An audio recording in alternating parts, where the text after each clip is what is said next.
নমস্কার শ্রোতা বন্ধুরা, আমি আপনাদের প্রিয় গল্পকার। আজ আপনাদের জন্য নিয়ে এসেছি এক নাম প্রকাশে অনিচ্ছুক ফলোয়ারের পাঠানো এক অসাধারণ, গভীর আবেগী এবং রোমাঞ্চকর গল্প। এই গল্পটি পড়তে বা শুনতে একটু সাহস লাগবে, কারণ এর গভীরে লুকিয়ে আছে এক নিষিদ্ধ প্রেমের উষ্ণতা এবং সামাজিকতার শেকল ভাঙার আকুতি। আর হ্যাঁ, যারা পুরো গল্পটি মনোযোগ দিয়ে শুনবেন তাদের জন্য গল্পের কোনো এক ফাঁকে আমি আমার ব্যক্তিগত ইমো নাম্বারটি দেব। তাই চোখ কান খোলা রাখুন, কারণ এই আবেগের সাগরে ভেসে যেতে আপনাকে পুরোটা সময় আমার সাথেই থাকতে হবে। গল্পের শুরুটা আজ থেকে প্রায় বছর 15 আগের। তখন আমি সবেমাত্র কৈশোর পেরিয়ে যৌবনে পা দিয়েছি। আমাদের পরিবারের সবকিছুই ছিল অন্য 8-10টা সাধারণ বাঙালি পরিবারের মতোই। বাবা, মা, আমি আর আমার ছোট ভাই। বাবা ছিলেন একজন প্রতিষ্ঠিত ব্যবসায়ী, আর মা ছিলেন গৃহবধূ। শান্ত, স্নিগ্ধ, মায়াবী এক জীবন। কিন্তু জীবনের বাঁকে কখন যে কোন ঝড় আসে তা কেউ বলতে পারে না। ঘটনা শুরু হয় সেই বছর, যখন মা হঠাৎ খুব অসুস্থ হয়ে পড়লেন। ডাক্তার বললেন অনেক দিনের বিশ্রাম প্রয়োজন। মায়ের সাথে আমিও গ্রামের বাড়ি গিয়ে রইলাম। বাবা শহরেই রইলেন, কাজের সূত্রে। কিন্তু গ্রামের নিস্তব্ধ জীবনে আমার দম বন্ধ হয়ে আসছিল। আর এই সময়েই আমাদের বাড়িতে এক নতুন অতিথি এলেন, বাবার এক অতি পুরনো বন্ধু, রায়হান চাচা। রায়হান চাচা ছিলেন বাবার ছোটবেলার বন্ধু।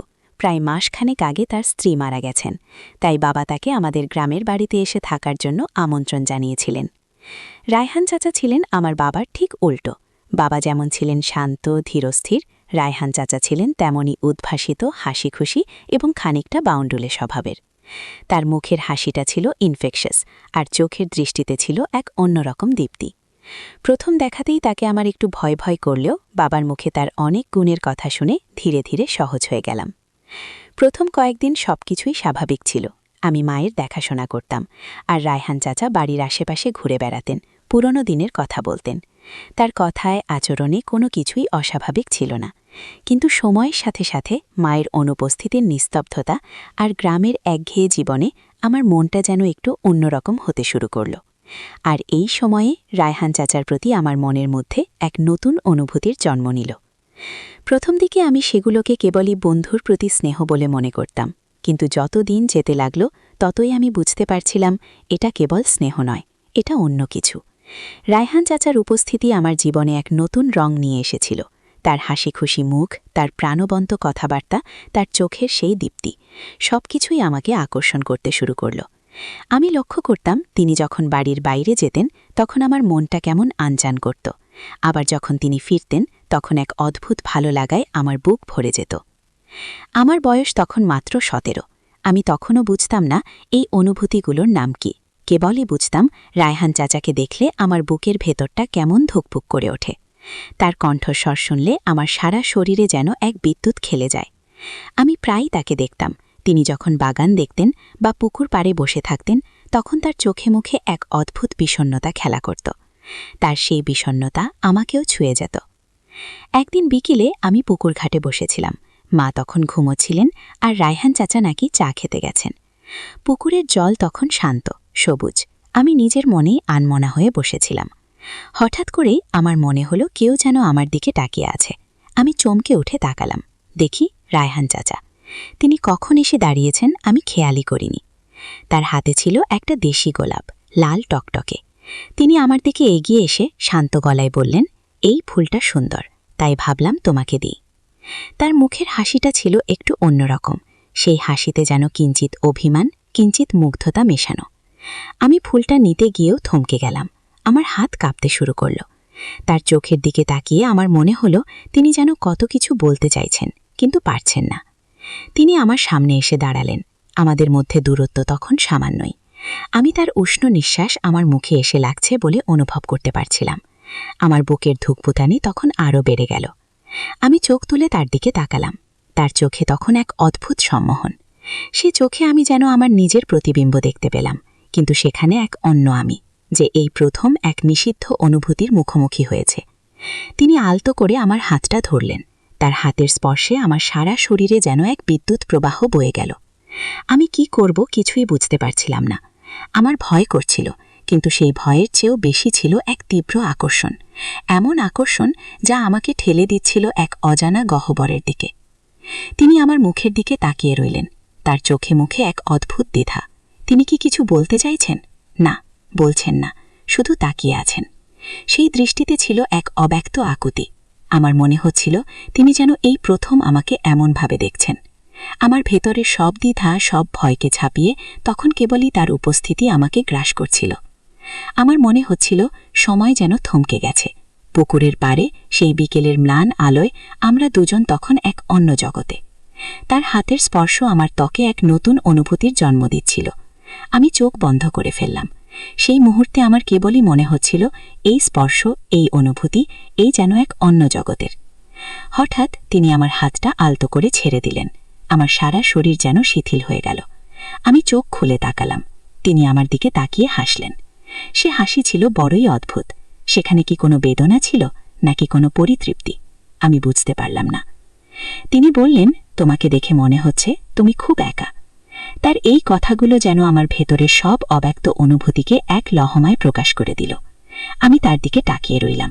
আমার চোখে তখন জল। কিন্তু সেই জল কি কেবলই দুঃখের, নাকি অন্য কিছুর? আমি নিজেও জানি না। তিনি আমার দিকে হাত বাড়ালেন। আমি প্রায় অবচেতনভাবেই তার হাতের উপর হাত রাখলাম। তার হাতের স্পর্শে তখনও এক অন্যরকম উষ্ণতা। আমি ধীরে ধীরে তার হাতটা নিজের হাতের মধ্যে নিলাম। এই প্রথম আমি এমনটা করলাম। আমার ভেতরের সকল দ্বিধা, সকল ভয়কে একপাশে সরিয়ে রেখে আমি যেন এক অন্য আমি হয়ে উঠলাম। আমাদের সেই স্পর্শ, সেই নীরব কথোপকথন, সবকিছুই ছিল এক নতুন অনুভূতির জন্ম। আমি তখনও বুঝিনি এই অনুভূতিগুলোর নাম কি। কেবলই বুঝছিলাম আমি এই মানুষটির প্রতি এক তীব্রভাবে আকৃষ্ট হচ্ছি। আমার মনে হচ্ছিল এই আকর্ষণ যেন এক চুম্বকের মতো। যত দূরেই চাই না কেন, আবার তার কাছেই ফিরে আসি। রায়হান চাচা আমাকে আলতো করে টানলেন। আমরা পাশাপাশি বসলাম। পুকুর ঘাটের ঠান্ডা মেঝেতে বসে আমি তার দিকে তাকিয়ে রইলাম। তার চোখে মুখে তখন এক অন্যরকম আভা। তিনি আমার দিকে তাকিয়েছিলেন গভীর দৃষ্টিতে। সেই দৃষ্টিতে ছিল কত শত অব্যক্ত কথা, কত শত অজানা অনুভূতি। তিনি আলতো করে আমার চুলে হাত রাখলেন। আমার সারা শরীর কেঁপে উঠল।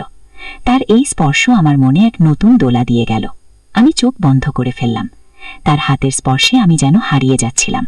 মনে হচ্ছিল এই অনুভূতিটাই আমার জীবনের সবচেয়ে বড় সত্য। রায়হান চাচার হাতের স্পর্শে আমার সমস্ত শরীর যেন কেঁপে উঠল। আমি তখনও চোখ বন্ধ করেছিলাম। আমার মনে হচ্ছিল আমি যেন এক স্বপ্নের জগতে রয়েছি। তার হাতের স্পর্শ তখন আরও গভীর হল। তিনি আমার গালে হাত রাখলেন। তার আঙ্গুলের আলতো স্পর্শে আমার মনে এক নতুন শিহরণ খেলে গেল। আমি চোখ মেলে তাকালাম। তার চোখে মুখে তখন এক অদ্ভুত ঘোর। সে চোখে আমি যেন আমার নিজেরই এক নতুন রূপ দেখতে পেলাম, যে রূপটি এই প্রথমবার কোনো নিষিদ্ধ অনুভূতির মুখোমুখি হচ্ছে। তিনি আমার ঠোঁটে আলতো করে আলতো স্পর্শ করলেন। সে স্পর্শ ছিল খুব নরম, কিন্তু তার মধ্যে ছিল এক অন্যরকম তীব্রতা, এক নিষিদ্ধ আবেগের উষ্ণতা। আমি তখন আর নিজেকে সামলাতে পারছিলাম না। আমার ভেতরের সমস্ত প্রতিরোধ ভেঙে চুরমার হয়ে যাচ্ছিল। সেদিন সেই পুকুর ঘাটে এক বিকেলের ম্লান আলোয় আমাদের মধ্যে এক নতুন সম্পর্কের শুরু হয়েছিল। এক গোপন, নিষিদ্ধ কিন্তু তীব্র আবেগে ভরা সম্পর্ক। আমি জানতাম এটা ভুল, কিন্তু সেই মুহূর্তে সেই নিষিদ্ধ আকর্ষণ আমাকে অন্য কোনো কিছু ভাবতে দিচ্ছিল না। রায়হান চাচা আমার দিকে আরও একটু ঝুঁকে এলেন। তার উষ্ণ নিঃশ্বাসে আমার সারা শরীর শিহরিত হচ্ছিল। আমি তখন কেবলই তার চোখের দিকে তাকিয়ে রইলাম। সে চোখে আমি যেন এক নতুন জগৎ দেখতে পেলাম, এক জগৎ যেখানে কেবলই আমরা দুজন। আমার মনে হচ্ছিল সময় যেন থমকে গেছে। পুকুর ঘাটে সেই বিকেলের ম্লান আলোয় আমরা দুজন তখন এক অন্য জগতে। তার হাতের স্পর্শ আমার ত্বকে এক নতুন অনুভূতির জন্ম দিচ্ছিল। আমি চোখ বন্ধ করে ফেললাম।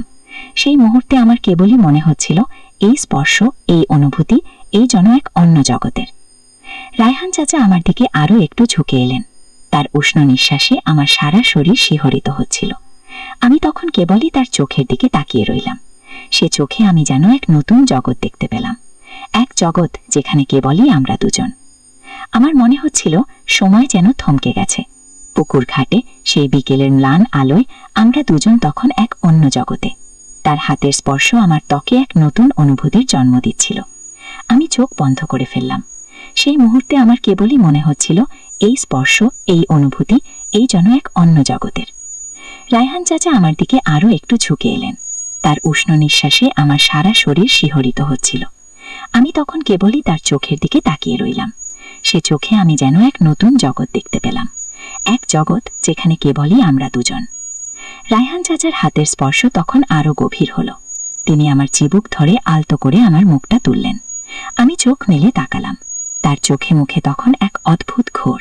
সে চোখে আমি যেন আমার নিজেরই এক নতুন রূপ দেখতে পেলাম, যে রূপটি এই প্রথমবার কোনো নিষিদ্ধ অনুভূতির মুখোমুখি হচ্ছে। তিনি আমার ঠোঁটে আলতো করে আলতো স্পর্শ করলেন। সে স্পর্শ ছিল খুব নরম, কিন্তু তার মধ্যে ছিল এক অন্যরকম তীব্রতা, এক নিষিদ্ধ আবেগের উষ্ণতা। আমি তখন আর নিজেকে সামলাতে পারছিলাম না। আমার ভেতরের সমস্ত প্রতিরোধ ভেঙে চুরমার হয়ে যাচ্ছিল। সেদিন সেই পুকুর ঘাটে এক বিকেলের ম্লান আলোয় আমাদের মধ্যে এক নতুন সম্পর্কের শুরু হয়েছিল, এক গোপন, নিষিদ্ধ কিন্তু তীব্র আবেগে ভরা সম্পর্ক। আমি জানতাম